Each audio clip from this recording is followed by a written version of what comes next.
지금 저희는 3주째 다니엘 성경 테마 여행을 함께 하고 있습니다. 오늘은 그중 가장 중요한 이야기를 하게 될 것 같아요. 이 다니엘 9장에서 이 다니엘은 아주 특별한 기도를 하기 시작했습니다. 그 특별한 기도는 어떤 기도인가요? 네, 다니엘은 예레미야 책을 성경을 통해서 예루살렘의 황폐가 70년 만에 끝난다는 제 하나님의 약속을 그가 깨닫게 됩니다. 네, 먼저, 70년 만에. 네. 예, 먼저 그 말씀을 한번 제가 찾아서 읽어드리겠습니다. 네. 예레미야 29장에 10절에 나 여호와가 이같이 말하노라 바벨론에서 70년이 차면 내가 너희를 권고하고 나의 선한 말을 너에게 실행하여 너희를 이곳으로 돌아오게 하리라. 예, 그런데 이제 그 바벨론에서 70년이 찬다는 뜻은 바로 바벨론 유수, 바벨론에서 포로가 된 지 70년이 찼다는 차면이란 뜻이 되는데요. 네. 제일 먼저 사실 바벨론에 잡혀온 사람이 여호야긴 왕과 다니엘과 그 세 친구, 이 무리들이 제일 먼저 잡혀온 사람들이고, 사실은 그 70년의 카운팅은 네. 다니엘이 사로잡혔을 때로부터가 계산이 됩니다. 네. 그러면은 이 시대는 이미 이제 바벨론은 마지막 벨사살 왕 때 이제 멸망을 했고요. 그래서 이제 하나님께서 다니엘서 5장에 보면은 이게 기록이 되어 있는데 이제 손이 나타나서 이제 그 벽에다가 그 메네 대게 우바르신이라고 적었는데요. 그러면서 이제 그가 벨사살이 마음을 겸비하지 않고 하나님을 두려워하지 않고 오히려 이제 그 우상들을 이렇게 숭배하는 것을 하나님이 보시고 왕의 나라 시대를 세워서 그것을 끝나게 하였다라는 이제 얘기를 하면서 그때 나라가 멸망을 합니다. 바벨론이라는 나라가 멸망을 하고 그 다음에 이제 성경에 기록되기를 메대 사람 다리오가 나라를 얻었다는 표현이 나옵니다. 네. 근데 바로 이 메대 사람 다리오는 바로 이제 메대와 이제 바사 시대에 즉 고레스 왕이 이제 세웠던 이제 그 갈대아 나라, 즉 바벨론 나라를 다스리는 그 섭정 왕으로 이제 우리는 이제 이해를 하고 있는데요. 그때 이미 바벨론이 멸망을 했고 이미 이때 세월은 많이 흘러서 거의 한 70년 가까이가 차는 시기가 됐습니다. 대략으로 얘기하자면은 기원적 605년도에 다니엘은 이제 포로로 잡혀왔고 그때가 한 15살쯤 되었다고 추정을 한다면은 이때는 다리오가 이제 왕이 됐을 때 이때는 대략 기원전 540년이 됐습니다. 즉 몇 년 안 되면은 이제 70년이 차는 해가 됐고 네. 그 때를 이제 깨닫게 됩니다. 근데 하나님이 뭐라고 그때 말씀했냐면은 예레미야에게 하신 말씀이 나 여호와가 말하노라 너희를 향한 나의 생각은 내가 하나니 재앙이 아니라 곧 평안이요 너희 장래에 소망을 주려 하는 생각이라. 너희는 내게 부르짖으며 와서 내게 기도하면 내가 너희를 들을 것이요 너희가 진심으로 나를 찾으면 나를 만나리라. 나 여호와가 말하노라 내가 너희에게 만나지겠고 너희를 포로된 곳에 다시 돌아오게 하되 내가 쫓아 보내었던 열방과 모든 곳에서 모아 사로잡혀 떠나게 하던 본 곳으로 돌아오게 하리라. 여호와의 말이니라 하셨느니라. 이때 다니엘은 이 말씀을 읽으면서 깨닫게 됩니다. 하나님이 나보고 기도를 하라고 하시는구나. 하나님께서 나에게 간절히 하나님을 찾고 하나님 앞에 나오면은 하나님이 이제 우리를 때가 되어서 우리를 포로된 중에서 돌아오게 하시겠다는 약속을 하셨구나 라는 걸 깨닫고 그다음 마음과 뜻을 정하고 간절한 마음으로 하나님 앞에 이제 기도를 드립니다. 네. 이 다니엘이 유다에서 이 바벨론으로 이 포로의 신분으로 끌려온 거잖아요. 네. 네. 대접받으면서 온 게 아니라 얼마나 정말 이 죽을 고비를 넘기고 또 학대를 받고 어려움을 당하고 타지에서 그런 고통 속에서 이제 이 세월을 보내다가 이 하나님의 마음을 발견했을 때 이것이 재앙이 아니고 정말 우리에게 평안이고 장래에 우리에게 소망을 주시려고 이렇게 하셨구나라는 것을 깨닫게 되었을 때 이 다니엘의 마음이 얼마나 감격스럽고 또 하나님을 또 얼마나 많이 찾고 또 하나님을 경배했을까 이제 이런 생각을 하게 됩니다. 이 바벨론으로 포로로 잡혀갔던 다니엘은 예레미야의 예언을 통해서 이 예루살렘의 황폐가 70년 만에 끝난다는 이제 약속을 깨닫게 되었는데요. 그렇다면 이스라엘의 포로 기간은 이미 하나님께서 70년으로 정하셨다는 것인데 이에 담겨진 특별한 하나님의 뜻이 무엇일까요? 성경을 보면은 이제 하나님께서 한 개인에게 혹은 한 민족에게 나라에게 하시는 역사가 선명히 있더라고요. 예를 들어서 이제 다니엘서 4장에 보면은 느부갓네살 왕이 7년 동안 짐승처럼 되어서 그가 이제 풀을 먹고 오히려 막 독수리의 어떤 그 발톱처럼 밖에서 이제 정상적인 사람이 아니라 이제 정신이 나간 사람으로서 7년의 세월을 이렇게 보내다가 다시 그가 돌이켜져서 다시 그에게 이제 왕위가 또 그 모든 위엄이 돌아오게 될 때 하나님 앞에 경외하는 이런 말씀이 나오는데요. 하나님은 하나님을 떠난 민족에게 또 하나님을 마음을 떠나서 자기가 스스로 괜찮고 대단한 사람을 여기는 사람들에게 마음을 낮추고 비우게 하는 일을 하면서 진심으로 하나님 앞에 회개하고 돌이켜서 하나님을 의지하고 하나님을 경외할 수 있도록 하나님은 항상 일을 하셔 오셨더라고요. 그래서 사사기 때도 마찬가지로 그들이 범죄했을 때마다 하나님이 그들에게 대적을 붙여주어서 하나님 앞에 돌아오게 하시고 하나님을 간절히 의지하게 하고 찾게 하는 이들을 허락해 주셨는데요. 이제 예레미야에 보면은 이런 말씀이 있습니다. 예레미야 24장에 보면은 내가 그들을 돌아보아 좋게 하여 다시 이 땅으로 인도하고 세우고 헐지 아니하며 심고 뽑지 아니하겠고 내가 여호와인 줄 아는 마음을 그들에게 주어서 그들로 전심으로 내게 돌아오게 하리니 그들은 내 백성이 되겠고 나는 그들의 하나님이 되리라.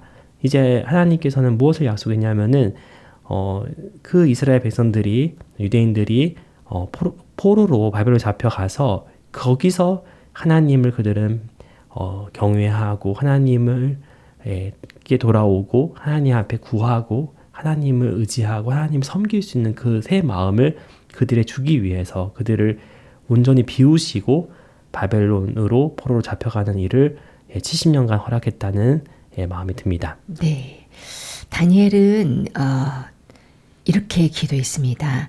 주 우리 하나님께는 긍휼과 사유하심이 있사오니. 이 다니엘이 여호와 하나님께 매우 간절하게 구했던 긍휼과 사유하심, 이 부분을 좀 더 설명해 주시면 감사하겠습니다.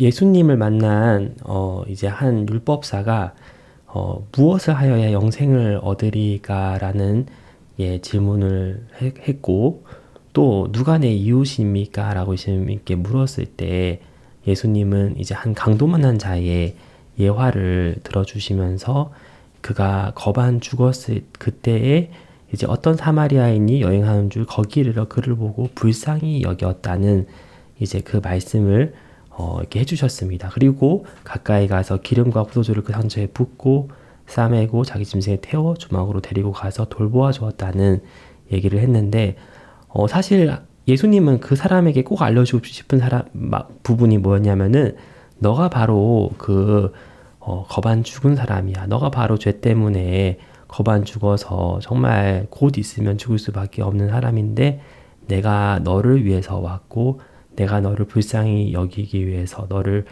정말 죄에서 정말 건져주기 위해서 너를 고치기 위해서 내가 온 너의 구원자야 라는 사실을 예수님은 알려주고 싶었습니다. 하지만 그 사람은 그 위치에 마음이 머물지 못했죠. 마찬가지로 예수님께서 누가복음 15장에서 탕자에 대한 예화를 들어주시면서 탕자가 결국에는 줄여 죽게 됐다는 그 위치에 마음이 가니까 아버지를 생각하고 아버지께로 돌아가고 아버지께 용서를 구하려는 마음을 품고 나아갈 때 상거가 먼 데에 아버지가 먼저 탕자를 보시고 측은히 여기고 정말 그가 하는 말 나를 저는 감당치 못합니다. 아들도 아닙니다. 이런 얘기를 안 듣고 이미 용서하시고 이미 그를 긍휼히 여기는 그 마음이 사실은 하나님이 우리를 향한 마음, 하나님이 사람을 향한 마음이 그게 바로 긍휼과 사유하심이라는 겁니다. 그래서 하나님의 마음은 우리를 불쌍히 여기시고 네. 하나님의 마음은 우리의 죄를 사해 주시는, 우리를 용서하는, 마치 아버지가 탕자를 기다리는 그 마음으로 이들이 하나님께 돌아오기만을 기다리고 있는데 네. 다니엘은 정확하게 율법 앞에 우리는 범죄했고 율법 앞에 우리는 패역했고 우리는 모든 그 율법을 지키지 못해서 그 재앙을 맞이했지만 네. 하나님 당신께는 우리를 불쌍히 여기는 그 사랑이 있고 하나님 당신께는 우리를 용서하시는 그 죄사함이 있기 때문에 하나님 제가 당신의 그 긍휼을 의지해서 주님 앞에 기도드립니다. 저희를 불쌍히 여주시고 용서해 주시고 우리를 다시 돌아가게 해주시옵소서라는 그 마음으로 하나님 앞에 기도했고 하나님은 너무 기뻐하셨습니다. 네. 범죄한 인간들이 하나님을 만날 수 있는 공간은 바로 긍휼과 또 사유하심 그것밖에 없네요. 이렇게 간절히 기도를 드리는 다니엘에게 하나님은 가브리엘 천사를 보내서 70일에 관한 계시를 주셨습니다. 70일에란 무엇인가요? 예, 다니엘서를 읽어보면 참 재밌는 게 하나님이 다니엘에게 많은 계시를 주시는데 모두 다 끝까지 한 번에 이제 조감도를 보듯이 마치 네. 인류의 역사 또 예루살렘의 그 되어질 일 또 이스라엘 백성들에게 되어질 일들을 하늘에서 땅을 향해서 처음과 끝을 조감도를 보듯이 이제 한눈에 보여주는 일들을 허락해 주었습니다. 그럼 결국에는 그 70일에는 예루살렘의 성의 중건이 앞에 칠 일이고 그 다음에 메시아가 도래하고 메시아가 끊어져 없어지는 부분이 이제 62일이고 그 다음에 한 일에는 이제 마지막 남은 기간에 이제 장차 유대인들이 구원받을 그 이방인의 때가 마친 기간 이후에 그때 있을 그 종말에 대해서 얘기를 하셨고 그 후에는 이제 영원한 하나님의 나라가 도래하는 시기를 의미를 하는데요. 네, 근데 하나님께서는 가장 알려주고 싶었던 건 뭐였냐면은 바로 그 69일의 때 예수님이 오신다. 그럼 예수님이 오시면은 바로 허물이 마치고 죄가 끝나고 죄악이 영속되며 영원한 의가 드러난다는 사실을 알려주고 싶었습니다. 기름 부음 받은 자, 바로 히브리어로 메시아고 그 뒤에 이제 난하주에 보면은 29장 25절 또 26절 계속 이제 기름 부음 받은 자의 난하주가 메시아로 나오는데요. 그럼 예수 그리스도는 이제 헬라어로 기름 부음 받은 자 메시아의 이제 번역인데 그 예수님이 오실 때에 하나님은 너희의 죄를 이미 영원히 사하시고 그 십자가에서 죄가 끝이 나고 우리에게 영원한 의를 주신다는 그 사실을 하나님은 다니엘에게 또 다니엘을 통해서 이 세상 모든 사람들에게 알려주고 싶어 하셨습니다. 네. 이 69일의 후에 기름 부음 받은 자가 끊어져 없어질 것이며 라는 말씀이 있는데요. 이 마지막 대목은 지금 이 시대를 살고 있는 우리와 밀접한 상관이 있는 말씀일 것 같다는 생각이 드는데요. 예, 성경의 중심은 사실 예수 그리스도이고 또 예수 그리스도의 최고의 사명은 바로 그 십자가입니다. 끊어져 없어진다는 표현은 먼저 이사야서 53장 8절에 나오는데요. 그가 곤욕과 심문을 당하고 끌려갔으니 그 세대 중에 누가 생각하기를 그가 산 자의 땅에서 끊어짐은 마땅히 형벌받을 내 백성의 허물로 인함이라 하였으리요. 자, 끊어진다는 표현 자체는 이제 사형을 당한다는 의미인데 참 상상하기 어렵고 이해할 수 없는 부분은 어떻게 유대인의 왕으로 오신 분께서 전 세계를 구원을 하러 오신 분께서 사형을 당하지 사람들은 이해할 수 없지만 사실 정확하게 하나님은 이사야서 53장에도 알려주셨습니다. 바로 우리 주 예수 그리스도께서 우리의 죄를 위해서 우리의 죄를 짊어지시고 십자가에서 바로 사형을 당하시는 피를 흘리시고 죽임을 당하는 그때가 바로 우리의 죄가 끝이 나는 때고 우리의 모든 허물이 마치는 때며 하나님의 영원한 의가 예수 그리스도의 의가 우리에게 선물로 주신 바 되어서 그 예수님의 보혈의 그 새 언약으로 말미암아 정말 우리가 죄를 사함받고 하나님의 자녀로서 영원토록 하나님과 함께 거하는 가장 영광스러운 축복을 하나님은 그 십자가에서 우리에게 주셨다는 사실을 알려주고 계십니다. 사실 우리는 예수님을 승천했습니다. 그래서 하늘에 계시고 사라졌지만 예수님의 그 성령께서 하나님의 영께서 우리와 함께하여서 지금도 이 시대에 교회를 통해서 이 이방인의 때 가운데 교회의 시대 가운데 하나님의 은혜로 구원받는 이 시대 속에 이 복음을 힘있게 증거하는 그러한 때를 우리에게 허락해 주었고 우리는 잘 모르지만 아마도 많이 남지 않았지 않나는 그런 마음이 들어집니다. 하지만 우리가 이때에 교회와 함께 또 종과 함께 힘있게 복음을 증거할 때에 하나님이 우리를 축복하시고 다니엘서 12장에 나오는 그 말씀처럼 많은 사람들을 옳은 대로 돌아오게 하는 자는 하는 별처럼 영원토로 빛이라고 했는데 그 옳은 데가 바로 많은 사람들을 의로운 대로 돌아오게 하는 자, 많은 사람들을 의롭게 하는 자라는 뜻인데 우리가 예수님의 이 복음을 전해서 많은 사람들을 구원하고 죄에서 사함받고 의롭게 하는 그 일 앞에 쓰임 받을 때 우리의 인생 또한 주의 나라에서 나 이 땅에서는 별처럼 영원토록 비추는 가장 복된 삶이 될 줄로 믿습니다. 네. 다니엘이 받았던 그 계시는 바로 우리의 허물을 모두 마치고 우리의 심판을 대신 받으신 예수 그리스도, 바로 하나님의 긍휼과 사유하심이었네요. 오늘 이렇게 짧은 시간 동안 다니엘 성경의 71회에 대해 정말 많은 말씀을 전해주신 기쁜 소식 강남교회 유인득 전도사님 감사합니다. 감사합니다.